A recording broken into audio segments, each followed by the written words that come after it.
27 मई 1940 दोपहर के 3 बजे। उत्तरी फ्रांस का डनकर्क तट। आसमान आसमान धुएं से काला है, इतना काला कि सूरज भी हार मान चुका है। हवा में एक ही गंध है, जलता हुआ तेल, बारूद और मौत। दूर से एक भयानक चीरती हुई सायरन की आवाज आती है। ये जर्मन स्टुका गोताखोर बम वर्षक हैं। वो चील की तरह झपट्टा मारते हैं और उनकी चीख, वो सिर्फ बम गिराने की आवाज नहीं है, वो हौसला तोड़ने की आवाज है। एक जोरदार धमाका होता है। तट पर बिछी रेत अब रेत नहीं है, ये तेल, खून और मलबे का एक घिनौना दलदल बन चुकी है। यहाँ 40,000 ब्रिटिश और फ्रांसीसी सैनिक एक जाल में फंसे हैं। उनके पीछे हिटलर की बख्तरबंद डिवीजन, अजय, निर्मम, और सामने बस कुछ मील चौड़ा इंग्लिश चैनल। ये इतिहास का सबसे बड़ा बचाव अभियान नहीं था, ये इतिहास का सबसे बड़ा और सबसे हताश घेराव था। तभी एक और भयानक विस्फोट। रेत और लोहे के गर्म टुकड़े हवा में उछलते हैं। सिपाही चीखते हैं, भागते हैं छिपने के लिए, पर यहां छिपने की कोई जगह नहीं है। इस नरक के बीच खाकी वर्दी में एक शख्स घुटनों पर झुका है। उसकी बाह पर एक गंदला, खून से सना लाल क्रॉस का निशान है। वो आसमान की तरफ नहीं देख रहा। उसकी आंखें उस जवान पर टिकी हैं जिसकी वर्दी सीने पर खून से लाल है। वो उसके घाव पर दबाव डाल रहा है, चिल्ला रहा है, रुको, मेरे साथ रुको बेटे। ये हैं कप्तान सोमदत्त शर्मा, भारतीय सेना की चिकित्सा कोर। कप्तान शर्मा और उनके साथी 22वीं फील्ड एम्बुलेंस के जवान। वो यहां लड़ने नहीं आए थे, वो बचाने आए थे। लेकिन डनकर्क में बचाना एक मजाक जैसा लगता था। मई 1940 की शुरुआत में ब्रिटिश अभियान बल का हिस्सा बनकर भारतीय सेना चिकित्सा कोर की 4 कंपनियां फ्रांस पहुंची थीं। उनका काम था फोर्स K6 के खच्चर चालकों की देखभाल करना, जो रसद की रीढ़ थे। किसी ने भी इस तबाही की कल्पना नहीं की थी। जब बिजली की रफ्तार वाले जर्मन हमलों ने फ्रांस के सुरक्षा घेरे को कागज की तरह फाड़ दिया, तो पूरी ब्रिटिश सेना को पीछे हटना पड़ा। और ये कोई साधारण वापसी नहीं थी, ये एक भगदड़ थी। ट्रक, टैंक, तोपें, सब कुछ रास्ते में छोड़ दिया गया और उनके साथ घायल भी छूट गए। मगर भारतीय चिकित्सा कोर ने अपने मरीजों को नहीं छोड़ा।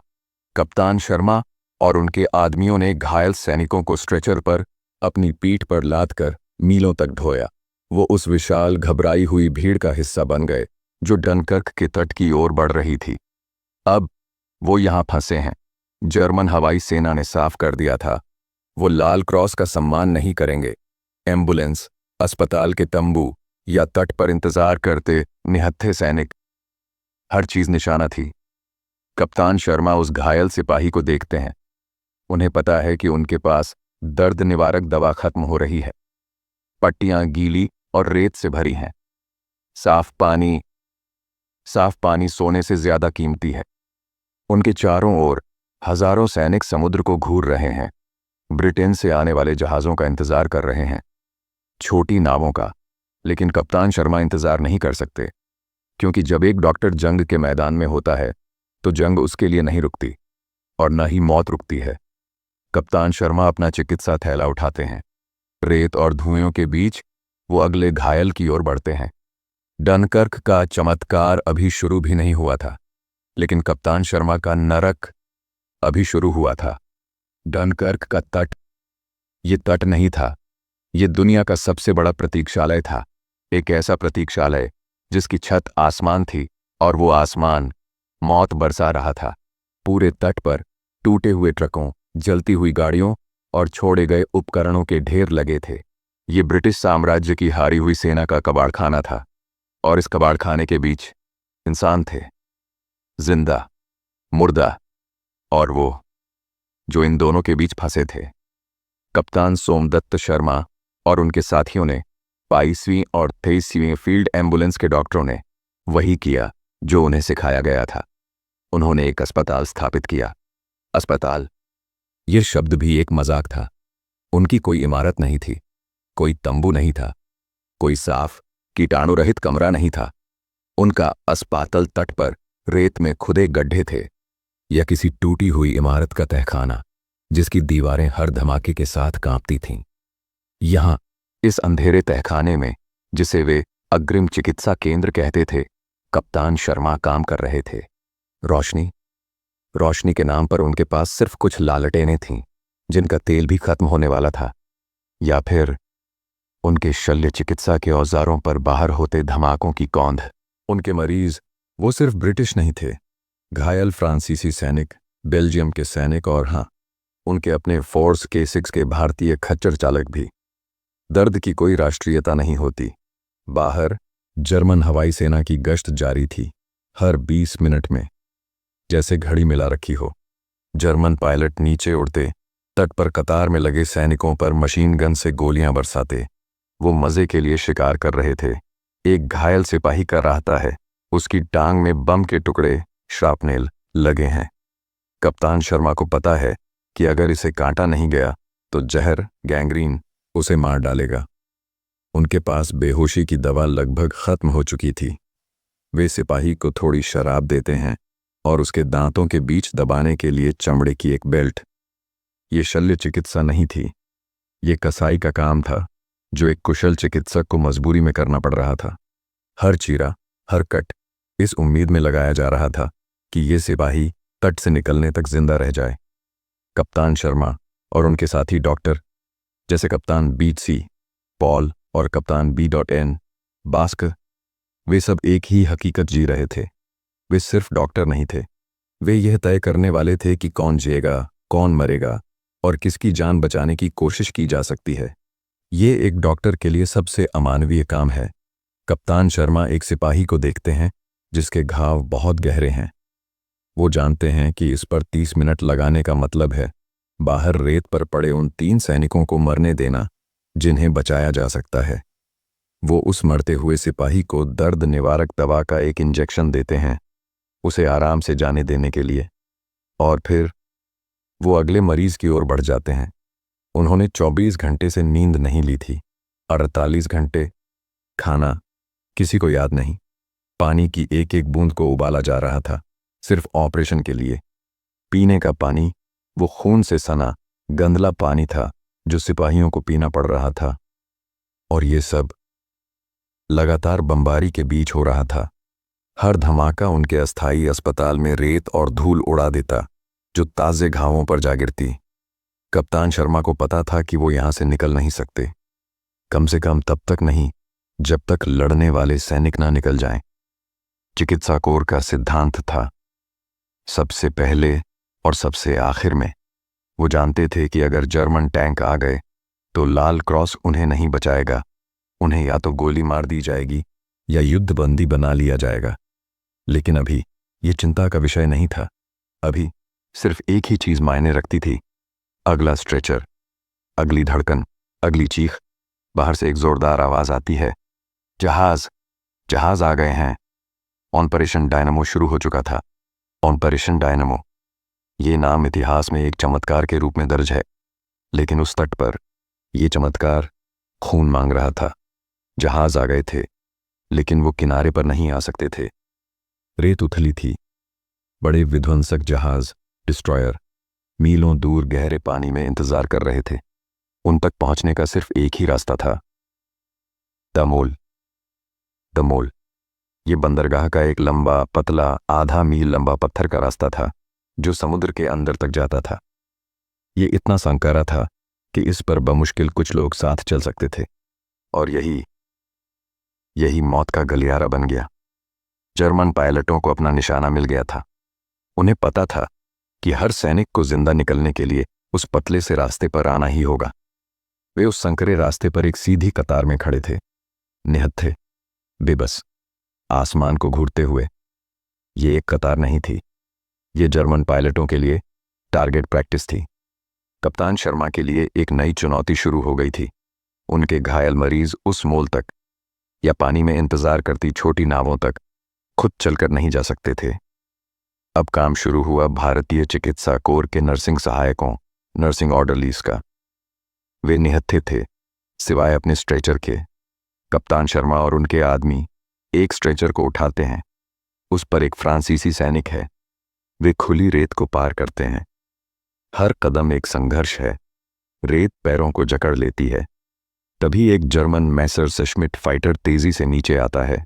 गोलियां उनके पास से रेत उड़ाती हुई निकल जाती हैं। वे सैनिक को बचाने के लिए स्ट्रेचर पर ही झुक जाते हैं, अपने शरीर को ढाल बना लेते हैं। वे बच जाते हैं। इस बार वे घायल को पानी के किनारे तक लाते हैं। यहां एक और नर्क था। सैनिकों को कमर ऊंचे बर्फीले ठंडे पानी में चलकर छोटी नावों तक पहुंचना पड़ता था। जो चल सकते थे वो एक दूसरे का सहारा लेकर चल रहे थे, लेकिन जो नहीं चल सकते थे उन्हें स्ट्रेचर पर लाद कर उन नावों तक ले जाना पड़ता था, जबकि गोलियां पानी को छलनी कर रही थीं। कप्तान शर्मा के पास अब सोचने का वक्त नहीं था। ये सिर्फ काम था। अगला मरीज, घाव पर पट्टी, स्ट्रेचर उठाओ, द मोल की तरफ भागो, बम गिरे तो लेट जाओ, फिर उठो, फिर भागो। 28 मई, 29 मई, 30 मई, 3 दिन और 3 रातें बिना रुके। आंकड़े भयावह हैं। इन 72 घंटों में कप्तान सोमदत्त शर्मा और उनकी छोटी सी मेडिकल टीम ने 700 से ज्यादा घायल सैनिकों का इलाज किया। 700 सैनिक। इसका मतलब है हर 3 मिनट में एक नया घायल, हर 3 मिनट एक नई जिंदगी और मौत का फैसला। वे थक चुके थे। उनकी आंखें धुएं और नींद की कमी से जल रही थीं। उनके हाथ खून और रेत से सने थे, लेकिन वे रुके नहीं। एक स्ट्रेचर को ले जाते हुए एक बम उनके करीब गिरता है। धमाके से वे सब गिर पड़ते हैं। जब धुआं छंटता है, कप्तान शर्मा देखते हैं कि उनके 2 सहायक ऑर्डरलीज मारे जा चुके हैं और वो घायल सैनिक, वो भी मर चुका था। उन्होंने अपने साथियों की लाशों को वहीं छोड़ा। उनके पास शोक मनाने का समय नहीं था। वे वापस तहखाने की ओर भागे, क्योंकि वहां अगला स्ट्रेचर इंतजार कर रहा था। 31 मई 1940। जर्मन अब इंतजार नहीं कर रहे थे, वे आ रहे थे जमीन से। जर्मन हवाई सेना ने आसमान को साफ कर दिया था। अब बारी थी बख्तरबंद गाड़ियों की। डनकर्क का सुरक्षा घेरा, वो दायरा जो हजारों सैनिकों को बचा रहा था, हर घंटे छोटा हो रहा था। उनके कान सुन्न हो चुके थे। धमाकों की आवाज अब सिर्फ एक निरंतर गूंज थी। उन्हें अब फर्क नहीं पता चल रहा था कि बम 500 गज दूर गिरा है या 50 गज। उनके तहखाने रूपी अस्पताल में पानी भरने लगा था। समुद्र नहीं, टूटे हुए पानी के पाइपों से और नालियों से। घायलों की कराहें अब उस गंदे पानी की आवाज में डूब रही थीं। तभी एक ब्रिटिश अधिकारी तहखाने के मुहाने पर चिल्लाता है, चिकित्सक और आप सब निकलें, अभी ये आखिरी मौका है। कप्तान शर्मा अपनी पट्टियों से नजर उठाते हैं। निकल जाए? वो कैसे निकल जाए? यहां अभी भी 50 से ज्यादा सैनिक थे जो चल नहीं सकते थे। ये चिकित्सा कोर का सबसे बड़ा दुस्वप्न था, चुनाव का एक और दौर। मगर इस बार ये चुनाव इलाज के लिए नहीं था, ये चुनाव बचाव के लिए था। कप्तान शर्मा को एक अकल्पनीय आदेश देना पड़ा। सिर्फ उन्हें उठाओ जो चल सकते हैं या जिन्हें हम ले जा सकते हैं। इसका मतलब था जिन सैनिकों के घाव बहुत गहरे थे, जिन्हें स्ट्रेचर पर ले जाना बहुत जोखिम भरा था, उन्हें पीछे छोड़ना होगा। कप्तान शर्मा उस सैनिक की ओर नहीं देखते। वो देख नहीं सकते। अगर उन्होंने देख लिया तो वो जा नहीं पाएंगे। वे उन मरते हुए सैनिकों को दर्द निवारक दवा की आखिरी बची हुई खुराक देते हैं। ये दया का सबसे क्रूर रूप था। चलो चलो चलो। वे अपने बचे हुए सहायकों के साथ स्ट्रेचरों को घसीटते हुए बाहर निकलते हैं। बाहर का मंजर बदल चुका था। तट पर अब कतारें नहीं थीं, अब भगदड़ थी। आसमान नारंगी था। डनकर्क शहर जल रहा था। वे द मोल पत्थर के रास्ते की ओर भागते हैं। ये अब सिर्फ लोहे और सीमेंट का एक ढांचा रह गया था जिसे बमों ने तोड़ दिया था। एक विध्वंसक जहाज इंतजार कर रहा था। सैनिक रस्सियों की सीढ़ी से जहाज पर चढ़ रहे थे। एक बम ठीक मोल के पास पानी में गिरता है। विस्फोट से उठी पानी की दीवार कप्तान शर्मा और उनके मरीज को भिगो देती है। वो फिसलते हैं। स्ट्रेचर लगभग हाथ से छूट जाता है, मगर वो उसे पकड़े रहते हैं। वे जहाज तक पहुंचते हैं। घायलों को पहले रस्सियों से ऊपर खींचा जाता है।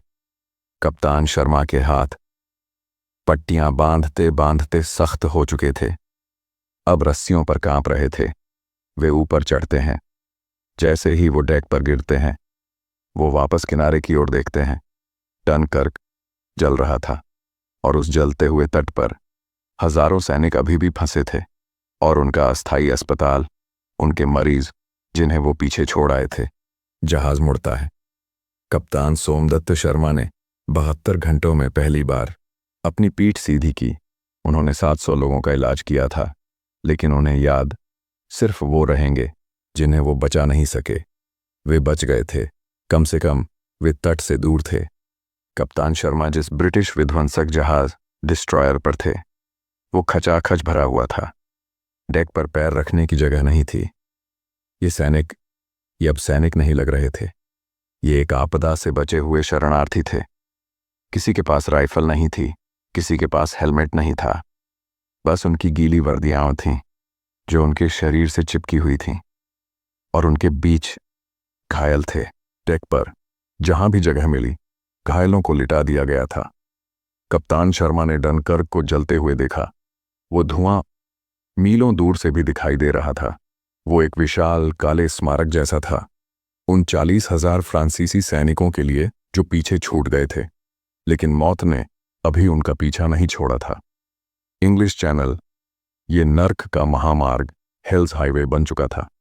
जर्मन ई बोट्स, तेज तारपीडो नावें और पनडुब्बियां शिकार पर थीं, और ऊपर लुफ्टवाफे, जर्मन हवाई सेना का राज था। कप्तान शर्मा ने ऊपर देखा। वो फिर आ रहे थे। जहाज की अपनी विमान भेदी तोपें गरज उठीं। कप्तान शर्मा रुके नहीं, वो रुक नहीं सकते थे। उनके हाथ फिर से काम पर लग गए। उन्होंने अपनी बची खुची पट्टियां निकालीं। डेक पर पड़े एक सैनिक की टूटी बांह को सहारा दिया। ये कोई अस्पताल नहीं था, ये एक हिलता हुआ लोहे का ताबूत था, और डॉक्टर एक ही था। तभी एक चीख एक जर्मन बम वर्षक जहाज के ठीक ऊपर से गुजरा। सब झुको, गेट डाउन। जहाज बुरी तरह कांप उठता है। बर्फीला पानी डेक पर फैले घायलों को भिगो देता है। सैनिक चीख पड़ते हैं।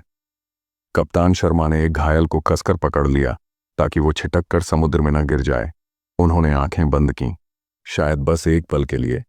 उन्होंने 72 घंटों की थकान को उस एक पल में महसूस किया। उन्हें लगा कि ये जहाज अब डूबेगा, लेकिन वो नहीं डूबा। इंजन की गड़गड़ाहट जारी रही। कुछ घंटों बाद धुएं और सुबह के धुंधलके के बीच उन्हें कुछ दिखाई दिया। सफ़ेद, ये डोवर की सफ़ेद चट्टानें थीं। ये इंग्लैंड था। जहाज किनारे लगा। जैसे ही कप्तान शर्मा ने इंग्लैंड की ज़मीन पर कदम रखा, वो रुके नहीं। उन्होंने और उनके सहायकों ने स्ट्रेचरों को उठाना जारी रखा। उन्हें किनारे पर बने अस्थायी अस्पताल तक पहुंचाना था। डनकर्क का नरक खत्म हो गया था, लेकिन कप्तान शर्मा का काम अभी खत्म नहीं हुआ था। Dover, England. यहां कोई बम नहीं गिर रहे थे। यहां कोई स्टुका की चीख नहीं थी। यहां हवा में बारूद की जगह समंदर की नमकीन गंध थी। लेकिन ये जीत नहीं थी, ये राहत भी नहीं थी। ये एक हारी हुई सेना का घर लौटना था। अंग्रेज सैनिक, फ्रांसीसी सैनिक और भारतीय सैनिक सब एक साथ एक मलबे की तरह तट पर बह आए थे। स्थानीय स्वयंसेवकों ने उनके लिए चाय और कंबल लाए थे, लेकिन कप्तान शर्मा को चाय की नहीं, पट्टियों की जरूरत थी। जैसे ही वे जहाज से उतरे, उन्हें एक अस्थायी अस्पताल की ओर निर्देशित किया गया, जो एक रेलवे स्टेशन के वेटिंग रूम में बनाया गया था। यहां भी वही मंजर था, कराहते हुए लोग, खून और मौत की गंध।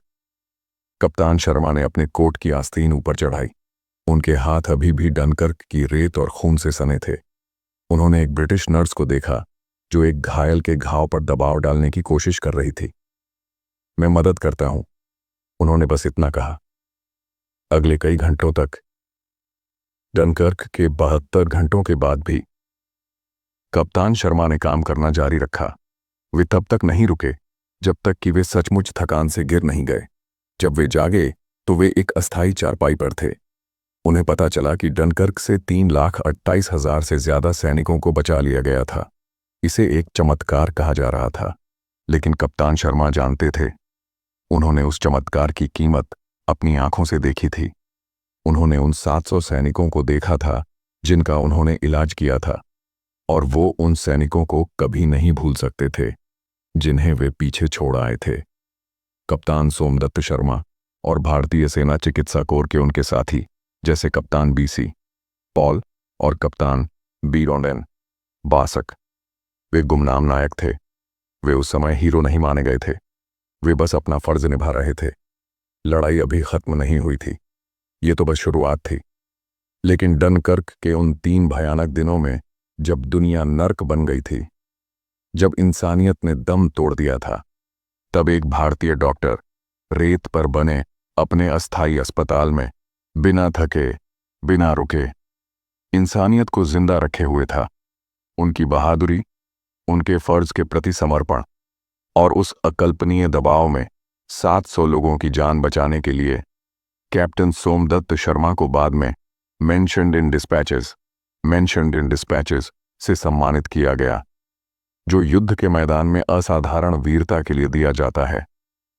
वो डनकर्क के धुएं से जिंदा निकल आए ताकि दुनिया उनकी कहानी जान सके।